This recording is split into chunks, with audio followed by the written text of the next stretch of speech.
Baby chased after billionaire CEO called him daddy, shocking everyone. CEO's grandma can't stop smiling.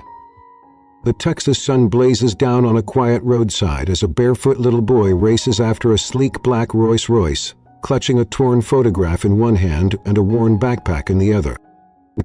"It's my dad," he yells, breathless, as horns blow and drivers stare.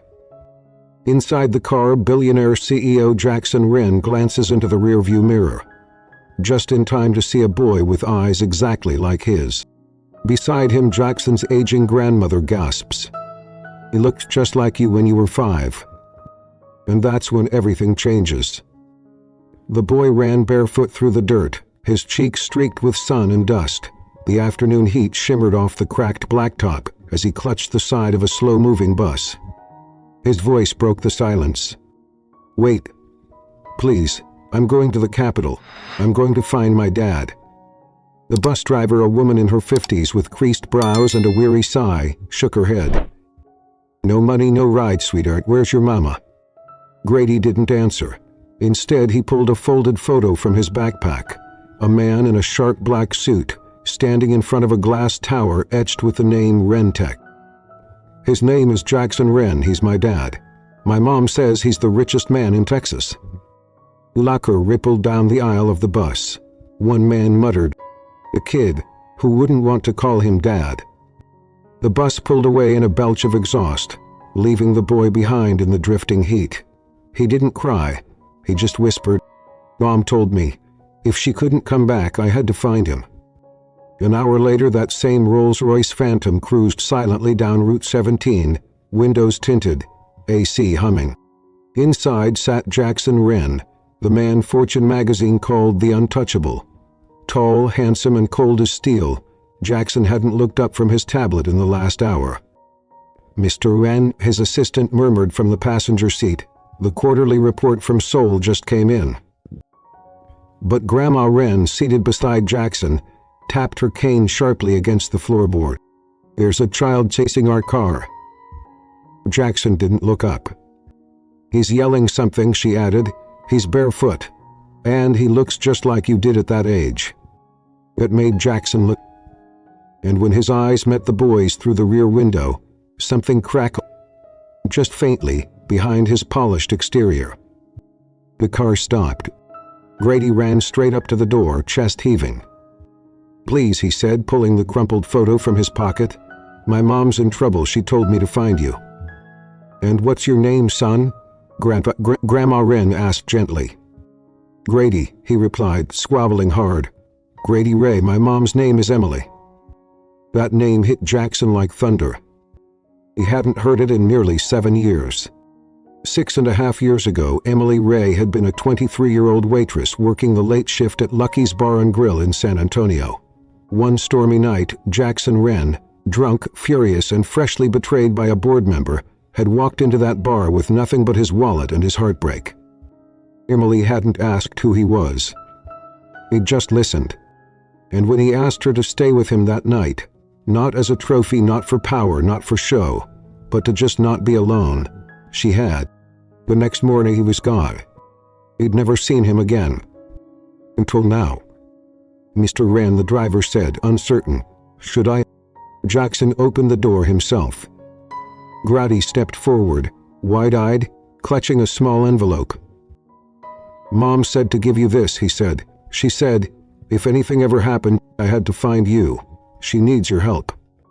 Inside the envelope was a note written in Emily's familiar handwriting, faded. "If you're reading this, it means I couldn't get back in time. I don't want anything from you. Just keep Grady safe. And please, if you have anything left in your heart, help me." Under the note was a hospital intake form. "Emily Ray, sorry. Patient status, holding for private sale. Condition, Jackson went white. Private sale. The term was legal, not in any hospital he funded. But in certain underfunded, privately run institutions in Texas, it meant one thing: get bonded patients being traded off as domestic labor, or worse. "Get me the Rentech," Jackson ordered, "and call my legal team. I want every record on Emily Ray, past, present, and where the hell she is right now." But Grandma Ren's eyes never left the boy. "Come here, sweetheart," she whispered. "Let Grandma take a look at you." Roddy stepped forward slowly. He reached for his face, those wide, steady eyes, the dimple in his chin, the way he stood tall, even afraid. "He's yours," she said softly to Jackson, "every bit of him." Jackson looked down at the child who bore his eyes and his silence. He hadn't known, and he couldn't unknow. Inside the Rentec Tower hours later, the world kept turning. Stock tickers rolled, phones rang. The press speculated on who the boy might be. But inside the private wing, Jackson sat in silence, staring at a childhood photo of himself placed beside Grady's recent school portrait. The resemblance was undeniable. And somewhere deep in his chest, beneath the control, the distance, the years of carefully measured solitude, a door creaked open. Just a Gunner, Chapter 1, The Boy on the Road. The road stretched behind them like a half-buried memory, cracked, faded, lined with mesquite trees.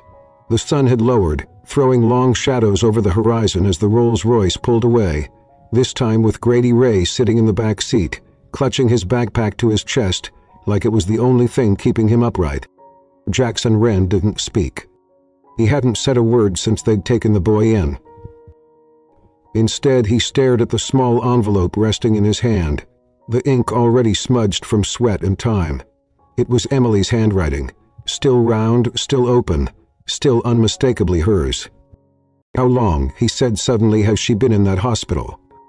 His assistant, Chase, swallowed before answering. "They admitted her 3 nights ago. She collapsed in the kitchen of the diner she was working at. The hospital flagged her as uninsured. She's currently in a hold ward off the books." Gouchion's jaw flexed. Emily Ray, the woman who once saved him from a night of drowning in his own misery, had been working the overnight shift again, probably to cover bills, probably for Grady, probably alone. "You still there?" he asked, voice clipped. "Yes, sir. Room 317 at Sacred Mercy." Jackson leaned forward, voice razor-sharp. "You get..." By the time they reached the private hospital, the evening heat had cooled into a quiet dusk. Grady had fallen asleep in the back seat, curled against the leather upholstery like a kitten too tired to fight anymore. But Jackson's expression had turned to stone. Sacred Mercy looked clean on the outside, beige walls, a flag, a cross, a receptionist who smiled too wide and never looked anyone in the eyes. "We're here to see Emily Ray," Jackson said. The nurse didn't even check the log. "She's in our restricted care wing, family only." Jackson slid a black card across the counter. Not a credit card, a Rentec Priority Access credential, usually reserved for foreign dignitaries, royalty, or people who'd been declared dead and later resurrected in Dubai. "And family," he said, immediately. The scile fell from her face. In less than 10 minutes, Emily Ray was being wheeled out of room 317, unconscious, cheeks hollowed, skin far too pale for someone who once smelled like cinnamon and sunflowers. Jackson followed beside the gurney, fists clenched at his sides. "She's malnourished," the doctor murmured, "and severely overworked. She needs rest, nutrition, safety." "She'll have all of that," Jackson snapped, "and never step foot in this building again." He didn't look back. They flew her straight to the private medical wing at Rentec headquarters, an entire floor nestled inside a mirrored skyscraper, cold and sharp on the outside, but wrapped in silence and warmth within. Grady stood beside the bed as the machines clicked quietly. "She always tells me to be brave," Jackson knelt beside him, his voice quieter than anyone had ever heard it. "She's the bravest person I've ever known." Grady looked up at him, his eyes not pleading, just searching. "Are you going to stay?" Jackson stared at him. He didn't answer. But he didn't leave either. Flashback. 7 years ago. It had been raining that night. Not hard, but the kind of rain that seeps into your bones. Jackson Ren had walked into Lucky's bar with his tie askew and his heart broken wide open. His mother had just died.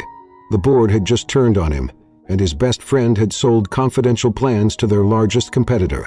He was 28, drunk, and angrier than he'd ever been. And then, there was Emily. She didn't ask who he was. She didn't lean in or flirt. She poured him a drink, brought him a grilled cheese without asking, and sat with him as the rain poured outside. "You look like someone who lost everything," she'd said softly. "I did." "Well," she shrugged, "now you can rebuild something better." They'd spent one night, one kiss, one breath of peace in a storm. Then he left before the sun rose. He'd told himself it was better that way. He never thought about what or who he left behind. Present day. At 3:00 a.m. Jackson sat beside his bed in silence. The medical monitors blinked softly. Grady was asleep on the pull-out chair nearby, a teddy bear tucked under his arm. It had been his. Jackson remembered the way Grandma Ren had handed it to him from the estate's storage. His own bear from when he was small. Emily's breathing was shallow but steady. He reached for her hand. It felt smaller than he remembered, colder. He didn't know what to say. Words had always come easy when it came to business, but not her, not this. "I didn't know," he said finally, voice cracking like dry wood, "but I should have." Inside, the city lights flickered like stars. And in that sterile hospital wing, a billionaire CEO bent his head beside a woman who once saw through everything and whispered the one thing he hadn't said in years. "Please come back." Chapter 2. The Woman in Room 317. The morning came quietly. No alarms, no sunrise, just the soft hum of machinery and the low glow of filtered light through the glass walls of the Rentech medical wing. A light rain tapped gently against the windows, like fingers on glass. Inside room 317, Ray stirred. Her eyelids fluttered against the pull of sedation. Her lips parted, her breath hitched, shallow and uncertain, like someone who wasn't sure if... A voice, low, familiar. "Emily, can you hear me?" Her head turned slowly toward it. Vision still blurred, the world came into focus, not all at once but in quiet waves. And then she saw him. Jackson Ren. Clean-shaven, suit jacket off, sleeves rolled, hair tousled like he hadn't slept at all. At first she thought it was a hallucination. Then his hand tightened slightly around his... She tried to sit up, panic flickering behind her eyes. No, stay down," he said quickly. "You've been through too much. You collapsed 3 nights ago." She didn't look at the machines, or the Ivan, or the white walls. He looked straight at him. The first word she whispered, Horson Tremblet wasn't his name. "Grady."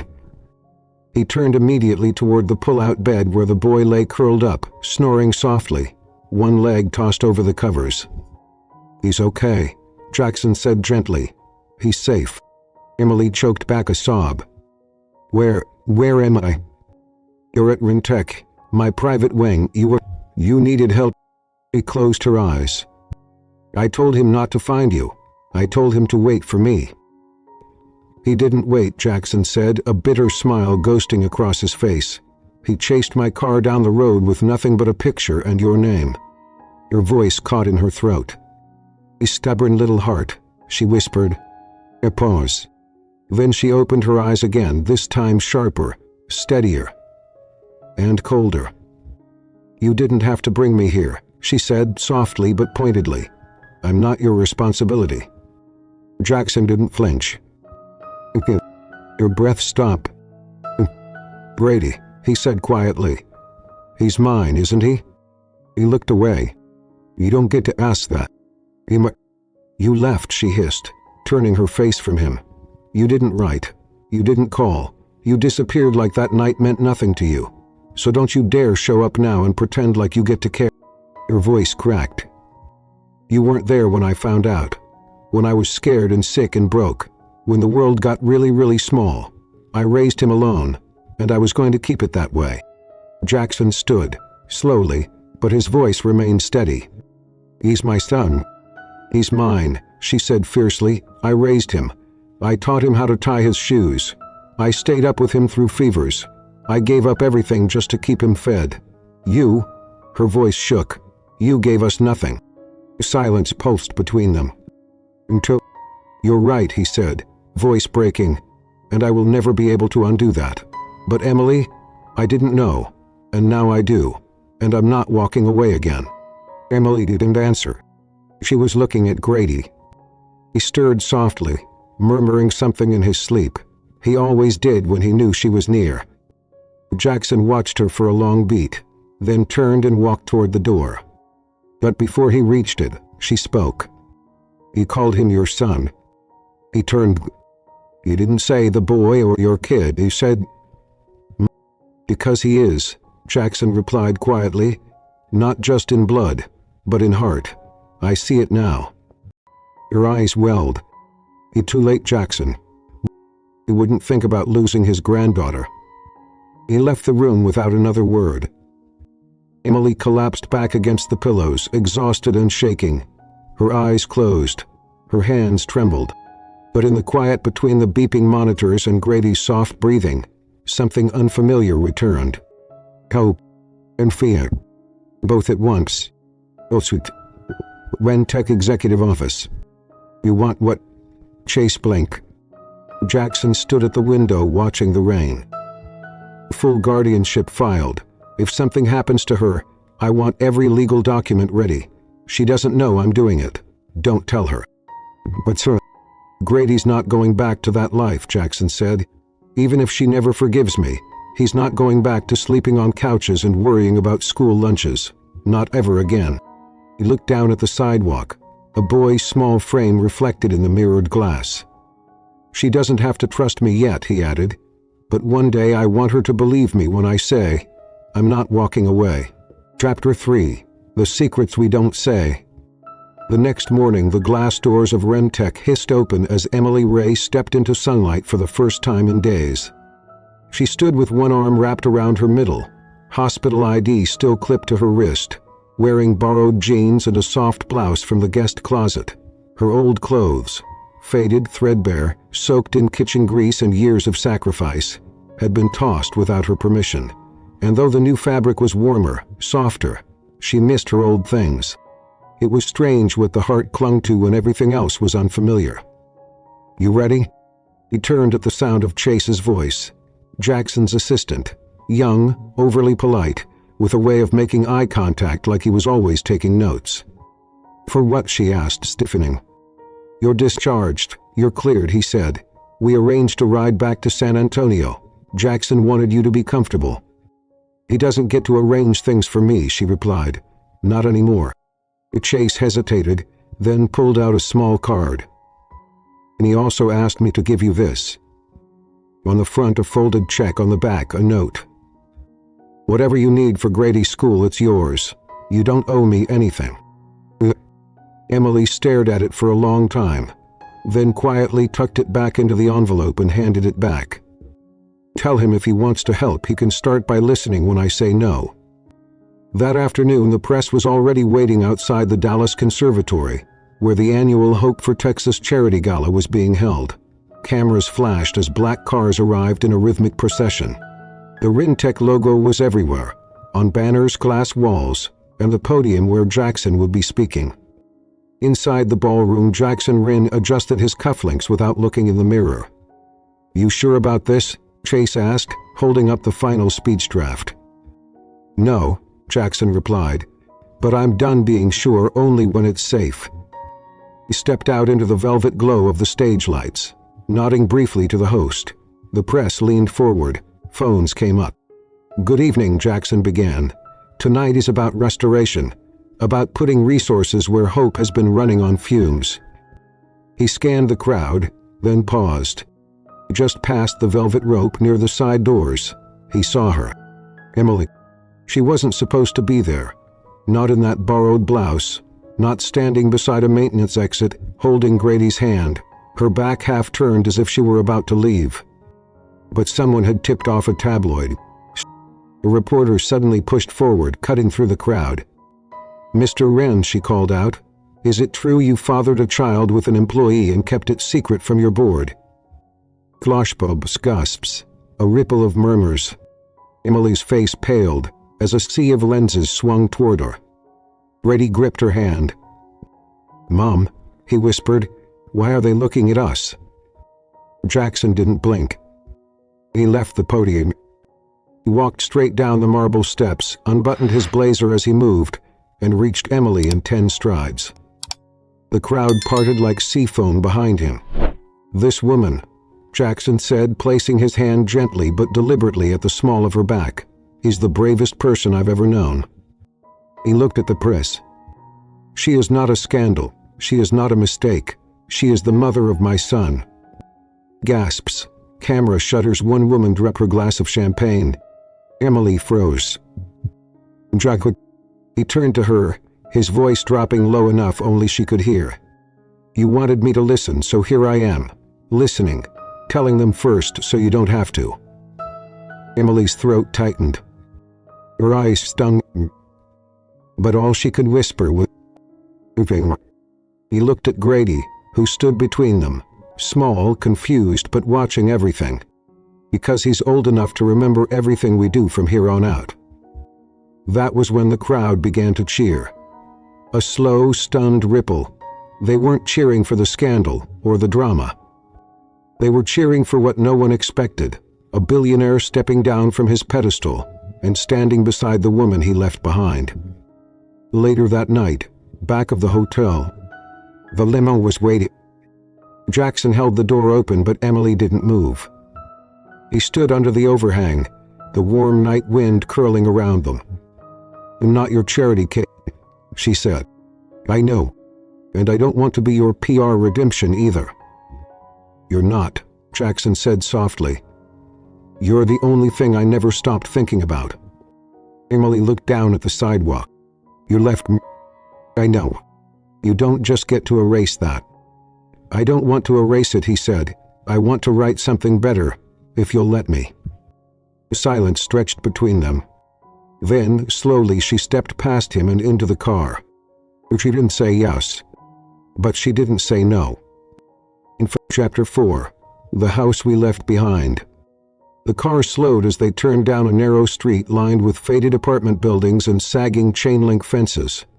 The pavement cracked beneath the tires. A stray basketball rolled across the road. Somewhere in the distance, a dog barked, and music spilled out from a third-floor window, tinny and hopeful. Emily. He just stared straight ahead as the limo turned into the lot behind the building and parked beside a rust-stained dumpster. Jackson Ren sat beside her, silent.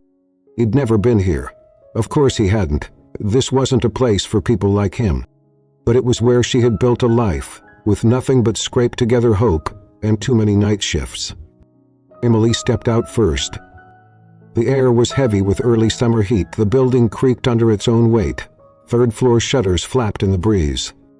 Grady scrambled out behind her, running ahead toward a rusted door with peeling numbers. 3B. "That one's ours," he said brightly. "Come on, Mom." He hesitated. Jackson stood still, with one hand resting on the top of the car door. "You don't have to come up," she said, turning slightly. "I know," he replied, "but I want to." He did. So he did.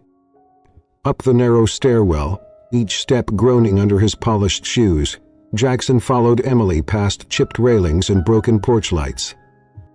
And when she unlocked the door to apartment 3B, the smell hit him first: cinnamon, soap, and something faintly metallic. This was her world. Not marble and boardrooms. Not glass towers and scotch. A worn blue couch with a blanket tossed over the back. A table that wobbled when Grady dropped his backpack onto it. A wall calendar still stuck on March. A fridge covered in drawings. Crayon rockets, stick figures. The word Dad scribbled on the corner of one in faint blue ink. Jackson stopped. He asked. He said, his voice barely above a breath. Emily didn't answer. Instead, she walked over to the kitchen sink, turned on the faucet, and poured herself a glass of water like it was any other Tuesday. "He has asked every year since he could form the word," she finally said. "I used to tell him he was made from magic, that I didn't need a man to make something good." She set the glass down and leaned on the counter. But he knew. Somehow he always knew there was a piece missing. Jackson walked to the wall and touched one of the drawings. A man in a suit, tall, dark hair, holding the hand of a little boy. The other hand held. He drew. Jackson said. You drinky drink, Emily replied. A long silence stretched between them, the kind that says everything no one wants to say out loud. Why didn't you tell me? He asked quietly. Emily turned to face him. You were gone, Jackson, and I wasn't about to beg a ghost. Her words weren't cruel. They were just the truth. And when the sickness came, when the money ran out, when the landlord threatened to evict us, again, I thought about you, sure, but I didn't want your money. I wanted the man who held me once like I was the last honest thing in his world, and I didn't think he existed anymore. Jackson's throat burned. He didn't try to defend himself. He didn't deserve to. Reddy called out from the bed. Mom, I found the photo book. Emily moved past Jackson and into the bedroom, her hand brushing lightly against his. He followed. Grady sat cross-legged on the bed, flipping through an old red scrapbook. The pages were filled with ticket stubs, pressed wildflowers, recipes, and tiny notes scribbled in the margins. One page stopped Jackson cold.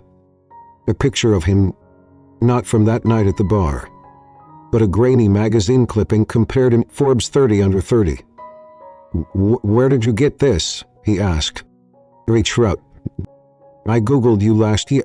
The library. Emily sat on the edge of the bed and smoothed Grady's hair. He's smart, too smart sometimes. Jackson knelt beside them. I'm sorry, he said again, for missing everything, for leaving you both behind. Grady tilted his head. You gonna leave again? Jackson looked straight into the boy's eyes. No, never again. The boy studied him, then nodded once and turned back to his book. Jackson stood and stepped out into the hall, needing a moment. Emily followed, folding her arms. You meant that, she asked. Every word, he said. Then don't just say it here, Jackson. Say it out there. In your world. The one that never made room for me. He nodded slowly. Then I'll make room. Emily leaned against the doorway. Do you really think a man like you can just fit into this world, she asked, glancing at the peeling paint and low ceilings. No, he said quietly, but I'd rather live in your world than keep pretending mine matters more. She turned away then, because if she looked back at him, she might believe him, and believing hurt worse than remembering. Chapter 5. The Dinner Table Test. The air smelled like garlic and inside the small apartment, pots clinked and a pan sizzled as Emily moved through the narrow kitchen, her hair tied up, her sleeves rolled, a quiet focus on her face. Grady sat at the table with a notebook and crayons, humming to himself as he drew. Jackson Ren stood in the doorway. Frozen. You're just standing there, Emily said without looking at him. Is the idea of dinner that terrifying? No, he said, just unfamiliar. You never sat at a table like this.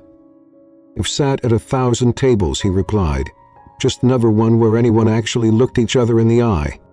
She paused, holding a ladle mid-air. Then tonight might kill. He said it with a small smile, half a tease, half a warning. 10 minutes later, Jackson sat in a wooden chair that wobbled if you leaned too far left. A chipped plate sat in front of him, mismatched silverware, a paper napkin. Across from him, Grady grinned like this was the best part of his week.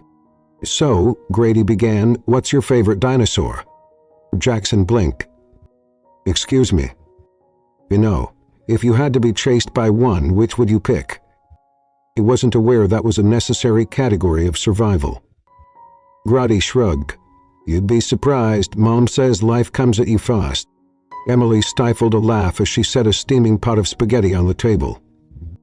Jackson looked down at the food like it might require a degree to decode. Emily noticed. It's just noodles, she said. Not caviar. Try not to look so suspicious. He picked up his fork. He wasted the pasta. He took a bite, then blinked. Really good. He used to cook for 10 drunk college girls a night, she said. Had to get good at carbs. And hope. He never eats this kind of stuff, right, Mom? We Googled him once. He only eats protein and green things. And power, Emily added. He definitely eats that too. Right here, Jackson said. We know, she said sweetly. Well, by the time the second bowl was scraped clean, something strange had happened. The silence, the polished, expensive kind Jackson usually brought into rooms. In its place was the sound of laughter. Grady's voice rising as he told a story about a squirrel stealing his peanut butter sandwich, Emily correcting him mid-sentence. And Jackson? He was laughing too. Not a smile for show, not a chuckle for diplomacy. A real, unguarded laugh.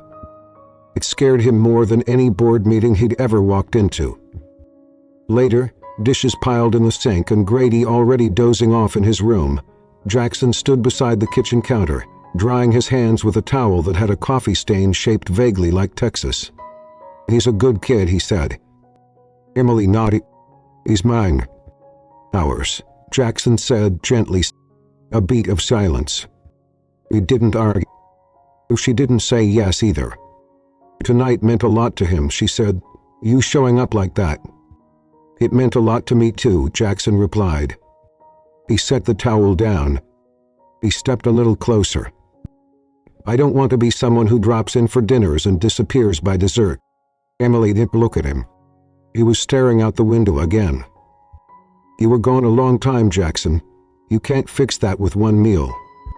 I know, he said quietly, but maybe I can start with one chair. She looked down at the table. It was the third chair she'd dragged out from storage 2 hours earlier. At the empty space that had always been there, even when she didn't want to admit it. Her voice was soft. I'm not asking you to be perfect. Good, Jackson said, because I can't. But Grady's watching, she added, every move, every word. If you're here, really here, he'll know it. So will you, he said.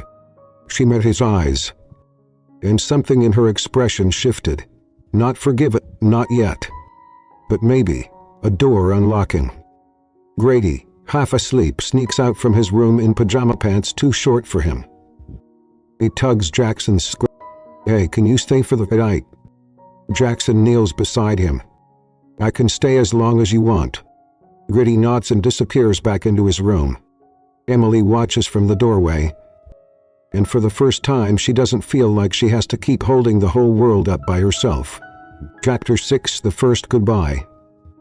The view from the 74th floor of the Ren Tech Tower didn't look any different that morning. The city still sprawled endlessly beneath a sheet of spring haze. Cars crawled like ants. Pedestrians blurred into movement. And from behind the glass walls of the boardroom, Jackson Ren stood in silence. We found out, Chase said, not needing to explain further. Jackson didn't flinch. Worse. The part. The proxy vote is in 48 hours. If they vote no confidence, you'll lose Rentec. Jackson turned. His folded behind his back. And what's their issue? The boy or the woman? Chase hesitated. The scandal, he admitted. The family. The history.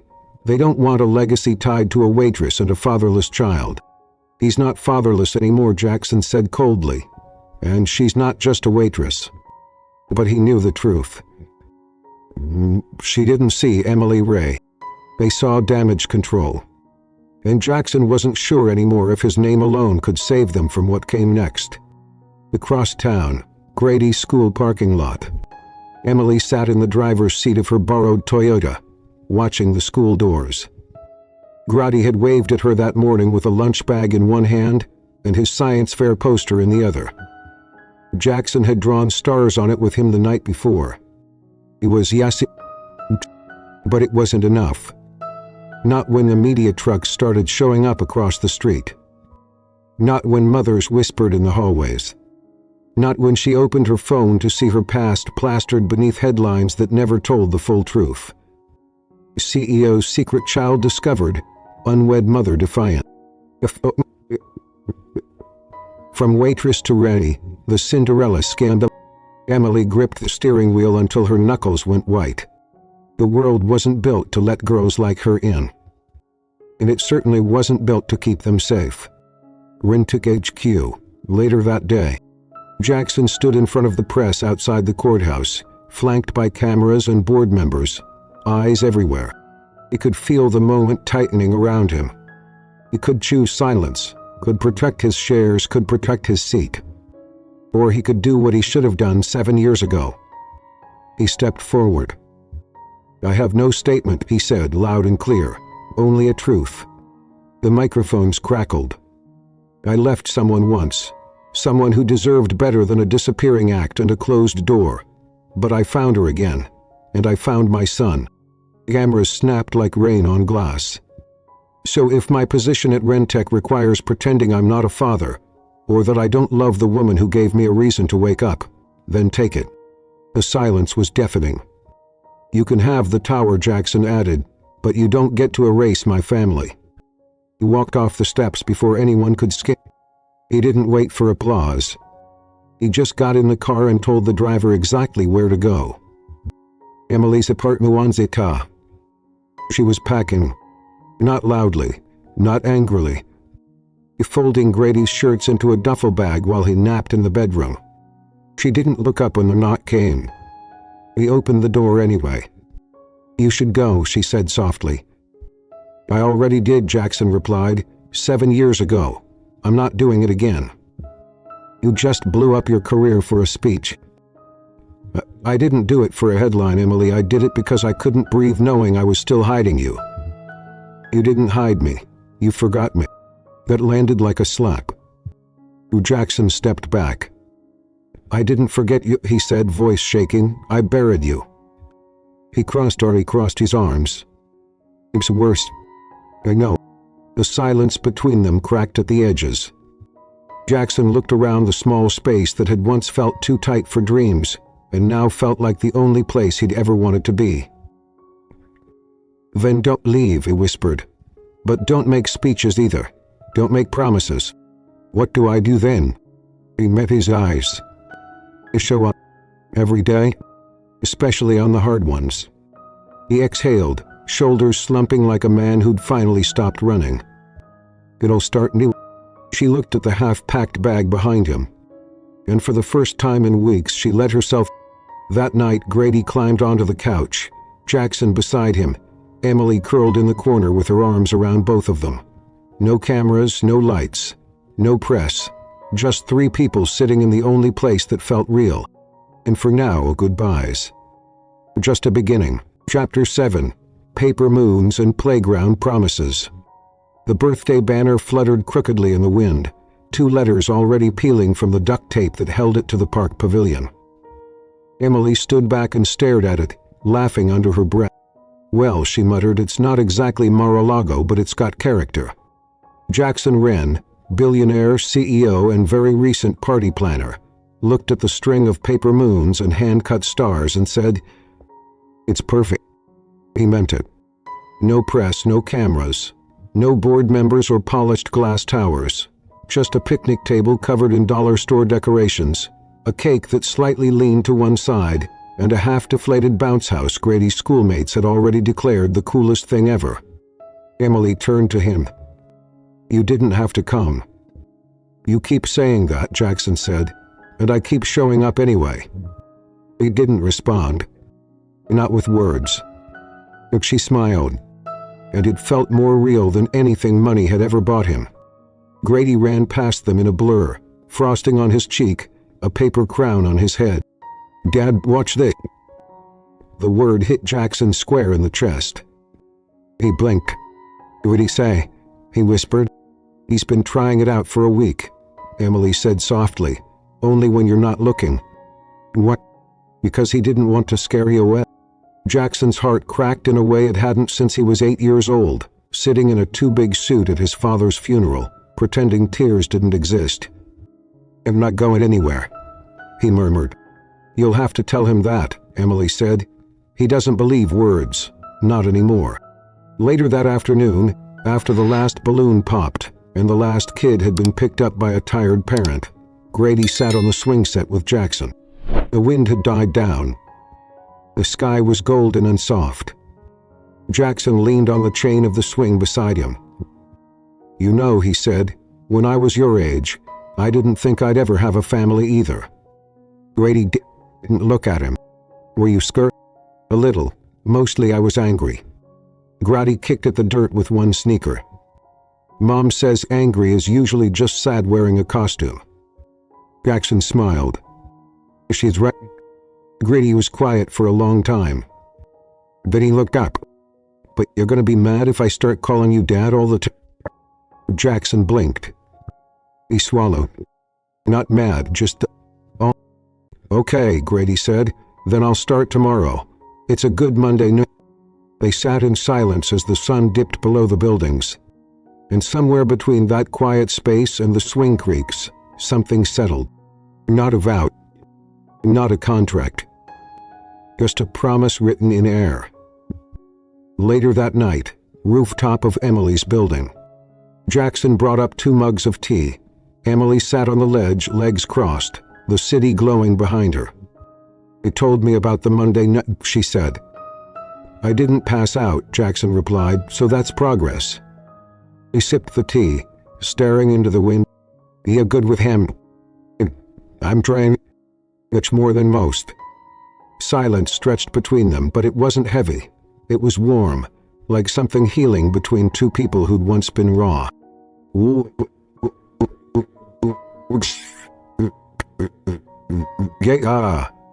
But that's what I used to tell him, she said, when he asked about you, that his dad was somewhere past the paper moon. And he believed that?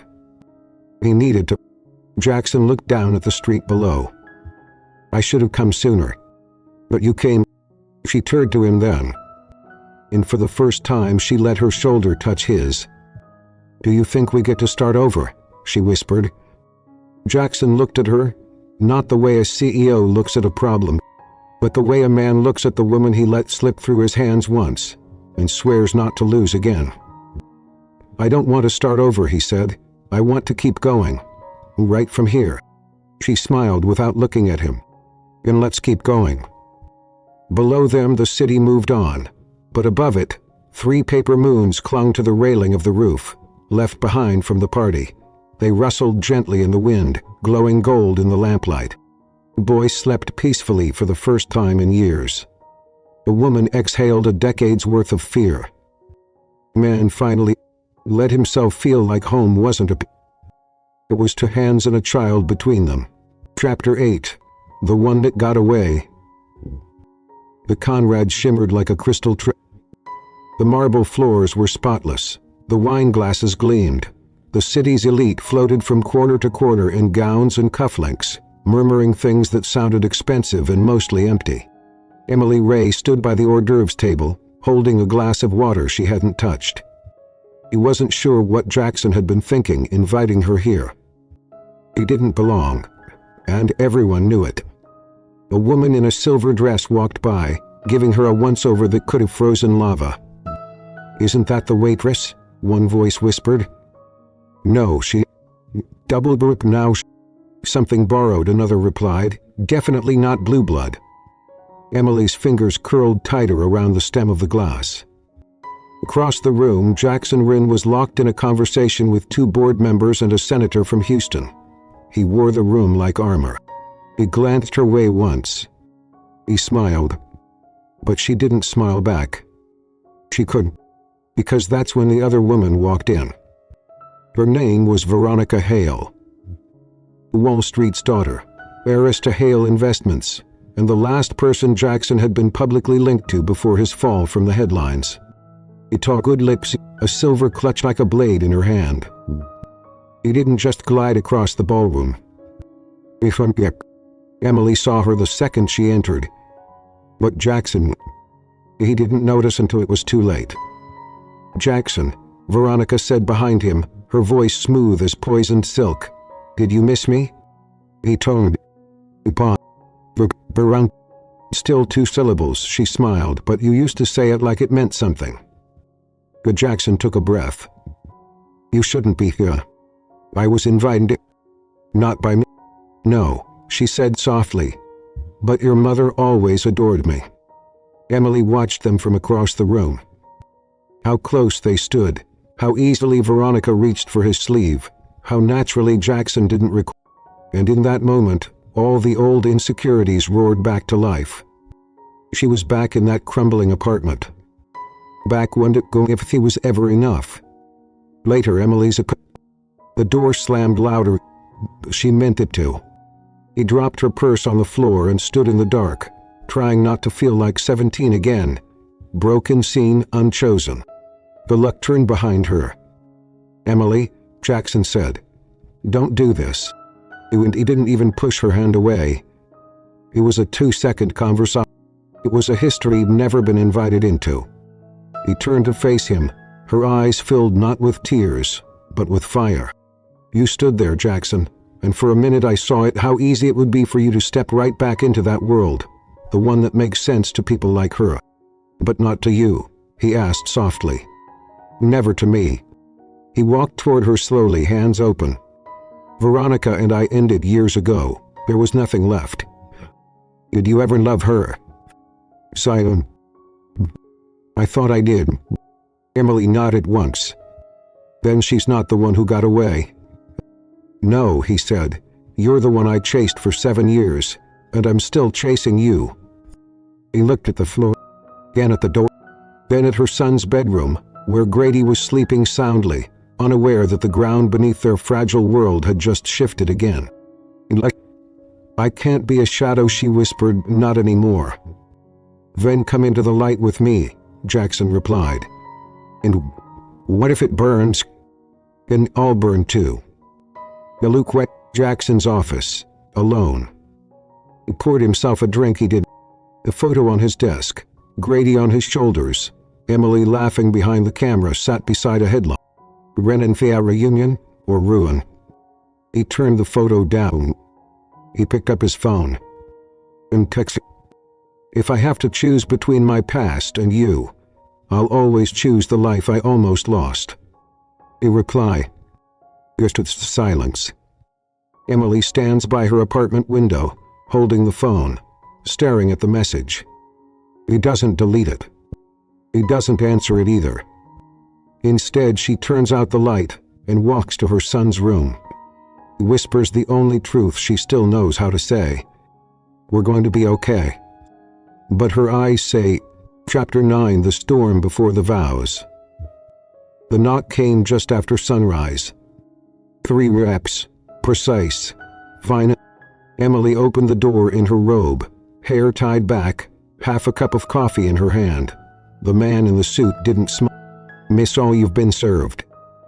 He handed her the envelope, nodded once, and left before the coffee could even cool. He opened it with trembling fingers. A formal custody charge filed by Susan Cartwright, Jackson's aunt and the acting Ren Tech legal liaison. Emily scanned the words once, twice. They blurred at the edges. Grady's name, custodial petition, best interest of the child. The minor's current living conditions are unstable.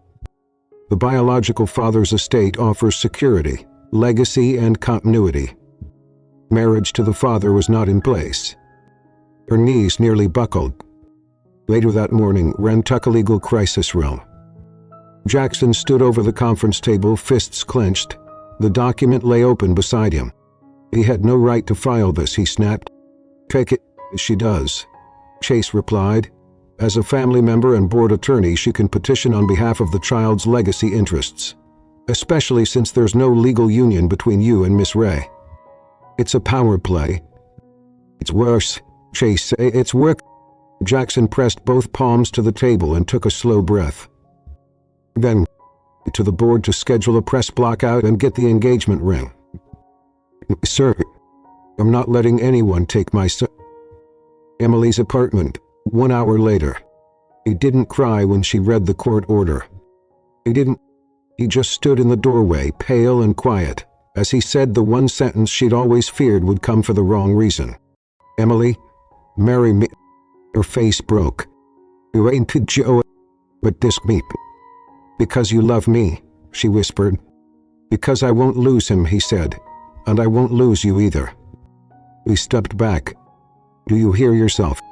Emily, you're asking me to marry you because your last name is the only thing that can keep him out of a courtroom." I'm asking because the world only listens to documents. But I don't, she snapped. I listen to hearts, and right now yours sounds like it's making a business deal. Jackson's jaw clenched. I love you, he said, desperate. That doesn't change just because I'm scared. But why didn't you ask me before the lawyers came? Saying. And she shook her head.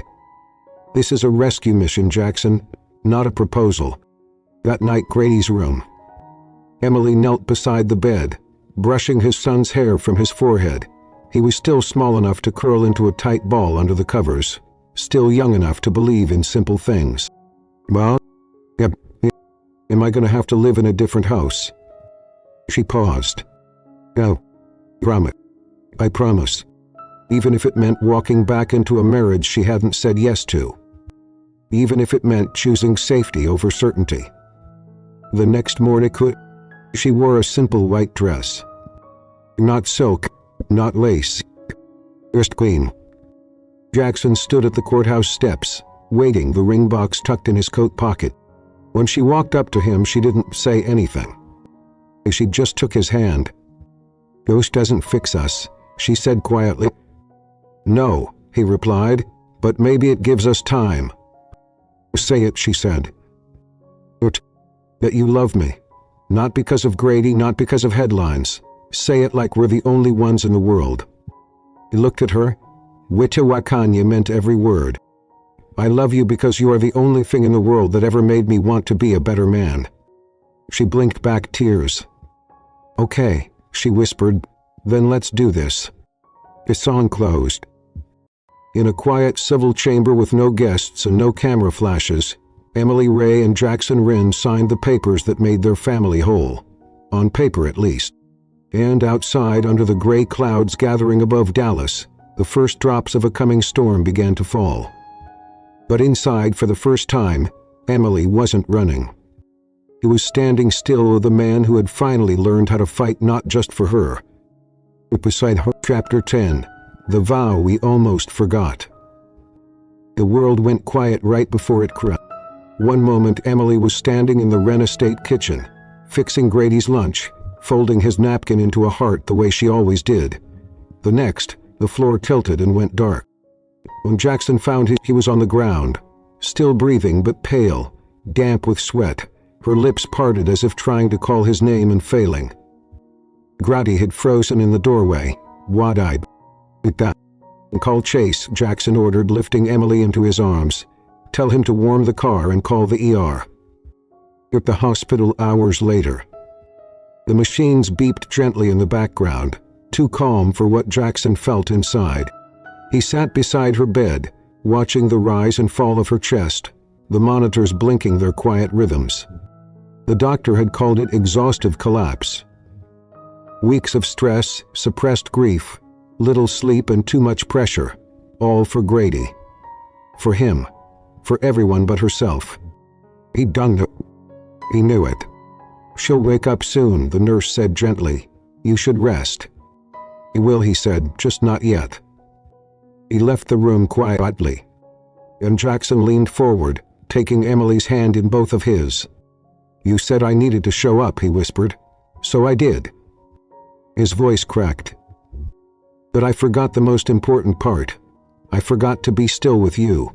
To see you, to love you in the quiet moments, not just the storms. He looked at her, no audience, no board, no Grady. Just the woman who had changed everything. So here it is, he said, the vow I never gave you. He swallowed hard. I vow to show up not with suits and plans, but with hands open and heart raw. I vow to listen, to stay, to love the way you loved when it cost you everything. Her hand twitched in his. He caught his breath. Come back to me, he whispered. Come back and I'll spend every day proving I was worth the second chance you never owed me. Her eyes opened. Plato ran a state garden just before sunrise. Emily sat wrapped in a blanket on the bench by the roses, still pale but smiling. Jackson knelt before her, holding a cup of tea in one hand and her wedding ring in the other. I never gave you this. You gave me everything else, she whispered, but this, I think we're finally ready. For vows. Oh, true that. Jackson slipped the ring onto her finger. I love you, Emily Ray Ren. Not because I have to, but because without you, I am nothing I ever wanted to be. Eternity tears streamed down his cheeks. I love you, Jackson, she said. Not because you rescued me, but because you stayed. He kissed her then, not like a husband trying to fix things, not like a man proving something. Just a man who had finally arrived at the one place he'd always meant to be. Young and clear. The sky over Tuxedo burned soft and orange, like someone had lit a candle behind the clouds and let it breathe. Emily sat on the porch swing, her feet curled beneath her, a cup of tea growing cold in her hands. The house behind her was filled with the sounds of her new life. Grady laughing somewhere upstairs, Jackson reading aloud from a book he'd once never have touched. He still wasn't used to the quiet joy of it, of not fighting to survive every hour, of being seen without needing to explain. Jackson stepped outside and sat beside her. He didn't ask questions, didn't fill the silence. He just sat. That's how she knew he'd changed. He looked out over the yard where the flowers were finally blooming again. Funny, she said, how love used to feel like begging. Jackson reached for her hand. And now? No, it feels like breathing. They sat there as the sky darkened, and the world didn't. Because sometimes the bravest thing you can do, not perfectly, not loudly, just stay. We all carry stories with missing pieces. People who left without goodbye. Vows we never got to say. Arts we protected by building fences no one knew how to climb. But here's the truth no one tells you. Love doesn't always arrive in fireworks. Sometimes it comes back in footsteps, in quiet breakfasts, in the way someone remembers how you take your coffee. You don't have to be rescued to be worthy of love. You just have to be real enough to receive it, and strong enough to stay, even when you're afraid. So if you've ever been left behind, if you've ever raised a child alone, if you've ever whispered to I find while breaking apart inside, let this story be a You are not forgotten. You are not too late. And your second chapter is just beginning. Have you ever stayed when it would have been easier to walk away? Have you ever loved someone back to life, slowly, gently, fiercely? Tell me. Tell someone, because your story matters. Make sure it below. For every woman who chose courage in the quiet, for every mother who chose love over fear, for every man learning how to stay. We're listening. Over.